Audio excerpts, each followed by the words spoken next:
बहराम क्या कर रहे हो यहाँ पर पार्लियामेंट का हाउस के अंदर? बाबा का वेट कर रहे हो? याद आ रही है बाबा की? नहीं याद आ रही? क्यों मिस नहीं कर रहे उनको? नहीं, मरवत साहब, आपके बाबा तो आपसे बहुत प्यार करते हैं।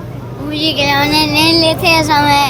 हाँ? मुझे खिलौने नहीं लेते। रात को याद आ रही थी उनको? नहीं, तो अभी क्यों आए हो यहाँ पर अगर याद नहीं आ रही? हाँ? खिलौने लेने। खिलौने लेने के लिए इसलिए आए हो? हाँ, अपने अपने फायदे के लिए आए हो फिर तो। बाबा के लिए नहीं है क्या? बाबा नाराज हो जाएंगे अगर ये वीडियो देखेंगे। रात हो जाए फिर आपको खिलौने नहीं लेके देंगे बाबा। नहीं लेके दे। हाँ, अभी बाबा को कैसे वेलकम करोगे जब देखोगे? हक करोगे? नहीं, हक भी नहीं करोगे? किस करोगे? नहीं। बाबा से प्यार करते हो? प्यार करते हो? मैं इधर बैठूंगा ऐसा। हाँ? इधर। मैं इधर ऊपर बैठूंगा क्या? अच्छा, उनकी शोल्डर्स पे बैठोगे? शोल्डर्स पे बैठोगे? अच्छा, तो वापस जाने दोगे उनको या नहीं, घर ले जाओगे? हाँ? क्या करोगे? घर लेके जाऊंगा। घर लेके जाओगे? वापस नहीं जाने दोगे?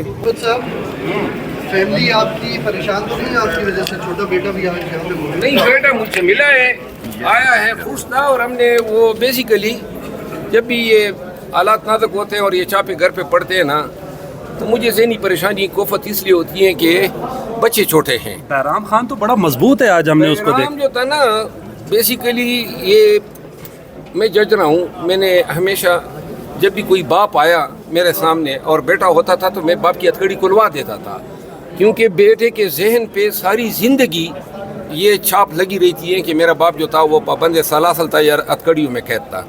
अभी जब भी मैं गिरफ्तार होता हूँ तो मेरी घर वालों को ये कोशिश होती है कि ये बहराम से चीज़ें छुपाएं, क्योंकि आज वो मुझे खबीस कह रहा था कि बाबा तुम तो गिरफ्तार हुए थे, पता नहीं कहाँ से उसने देख लिया था। लेकिन हम बच्चों के ज़हन पे इन चीज़ों का असर जो है वो कोई ये नहीं है।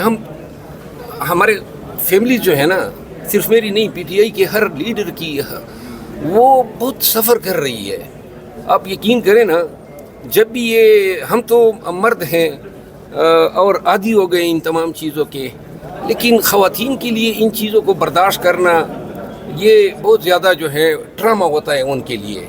अल्लाह इनको हिदायत दे, कम से कम बच्चों और ख़वातीन को तो ये हरासा ना करे। दर्जनों एमएनएज़ मौजूद से सबसे पहले आपने खुद जाके गिरफ्तारी दी और आपने गिरफ्तारी नहीं दी, मुझे तो पता ही नहीं था कि ये गिरफ्तारी के लिए आए हैं। और हद ये है, मैं आपको बता दूं, ये अगवा था, क्योंकि मेरे खिलाफ ना कोई पर्चा था उस वक़्त, ना कोई वारंट था।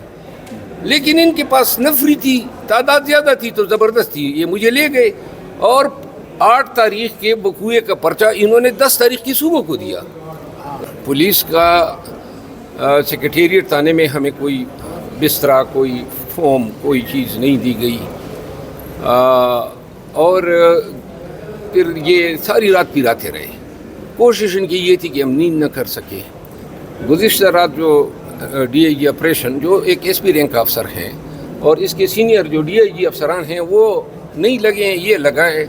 आज मैंने नकवी साहब को भी कहा उधर स्पीकर साहब के चैम्बर में, हाँ, मैंने कहा जी आपके मंजूर नज़र हैं तो ऐसे अफसर आप लाए हैं जो ना पार्लियामान का तकद्दुस जानते हैं, ना उनको एमएनए की परवाह है, ना किसी वकील की परवाह है। और फिर सबसे ज़्यादा गिला जो है अबुल असनाद जुल्करनैन से पैदा होता है। किस तरह वो 20-25 साल से सेशन जज हैं, उसको पता नहीं है कि ये बोगस मुकदमा है, तो ये हमारे 8 दिन का रिमांड दे रहा है। हद होती है मेंबरान को, हद। मेंबरान हम बार के मेंबर हैं, इसके सामने बतौर वकील पेश होते हैं। सुप्रीम कोर्ट का वकील हूँ, शुएब शाहीन भी सुप्रीम कोर्ट का वकील है, बैरिस्टर गौर भी वकील हैं।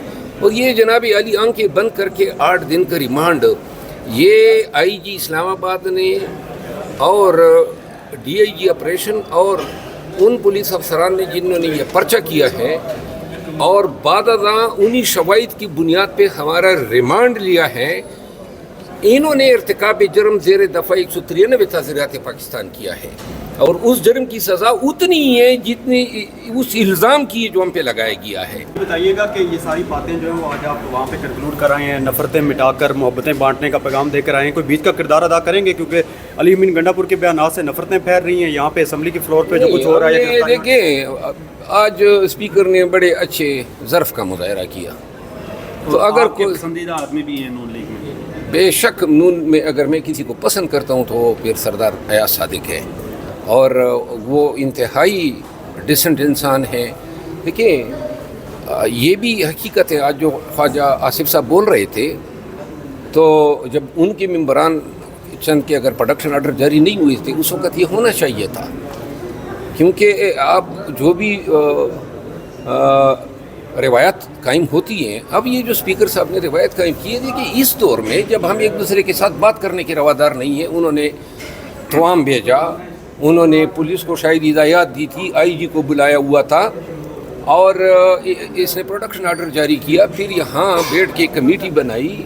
تو لہٰذا یہ اصول پسند آدمی کی علامت ہوتی ہے، اور ایسے باظرف آدمی چاہے کسی پارٹی کا ہو، وہ ہمارے دل میں احترام جو ہے وہ کوٹ کوٹ کر بھرا ہوا ہے. سر آپ سے مطالبہ کیا کیا گیا؟ اتنے مینیز کو پکڑ کے مقصد کیا حاصل کیا گیا؟ پیغام کیا دیا گیا یا کوئی نہیں ہے؟ میرا خیال ہے جہاں تک میں سمجھتا ہوں کہ یہ شاید مریم بی بی کا غصہ تھا، اس کی انتقام کی تسکین کے لیے یہ ہمارے ساتھ کیا گیا، اور بعد میں کرنے میں یہ کچھ زیادہ ہی کر گئے. جب پارلیمنٹ میں گھس گئے اور ان کو بعد میں احساس ہوا کہ کچھ زیادہ ہی ہو گیا.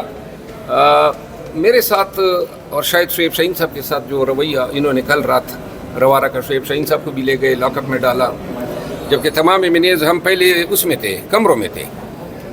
اس کے بعد جو ہے کافی پلانے تو نہیں لے کے گئے رات کو؟ کافی پلانے تو نہیں لے کے گئے رات کو؟ ڈی آئی جی آپریشن کے آرڈر پہ یہ کیا گیا میرے ساتھ. اور ندوی صاحب کو آج میں نے کہا کہ ایسے لوگوں کو لانے کا کیا فائدہ ہوا؟ شہر بھی خراب ہو گیا، شہر کا امن بھی خراب ہے، اور پولیس کے محکمے میں سپاہی راستے میں آ رہا ہے، تم کون ہو؟ اچھا جی اس کو ڈسمس کرو. یعنی یہ کوئی ملازمین جو ہیں، یہ سب انسپیکٹر، یہ سپاہی، یہ تو بچوں کی طرح لوگ ان کا خیال کرتے ہیں. اسلام آباد پولیس لاکھ بری سے ہی یہ جو ایسے چوز ادھر کڑے تھے، ان کے دلوں میں ہمارے لیے کوئی کینہ نہیں ہے، کیونکہ یہ تو حکم کے غلام ہیں. فیصلہ تو یہ نہیں کرتے ہیں کہ ہم نے شیر عبدل کو پکڑنا ہے، فیصلہ تو آئی جی کا ہے یا ڈی آئی جی آپریشن کا ہے یا پھر وزیر داخلہ کا ہے. تو بہرحال جو انہوں نے کیا، شاید ہم تو چھوٹ جائیں گے. اور آج میں اسلام آباد ہائی کورٹ کو بھی خراج تحسین پیش کرنا چاہتا ہوں کہ انہوں نے ریمانڈ کا آرڈر معطل کیا. ہمیں اپنے ہائی کورٹ سے یہی توقع تھی. اور ایک بات میں کہنا چاہتا ہوں کہ یہ جو واقعات ہوئی ہے نا 2-3 دن میں، اب پتہ نہیں ان کو یہ مشورے کون دیتا ہے، کیونکہ جتنی جگنسائی پوری دنیا میں ان کی ہوئی، اس ملک کے پارلیمان کی ہوئی، اس ملک کے نظام کی ہوئی، اور لوگوں کے دلوں میں ان کے لیے نفرت کتنی بڑی. یعنی کہ کس نے ان افعال کو پسندیدہ قرار دیا ہوگا؟ کس نے اس پہ شکر ادا کیا ہوگا؟ یہ جو ہمیں کھینچ رہے تھے اور یہ جو ایم این ایس کو رگید رہے تھے، پی ٹی آئی کے لوگوں، صرف جلسہ کرنے پر. اور انتہا تو یہ ہے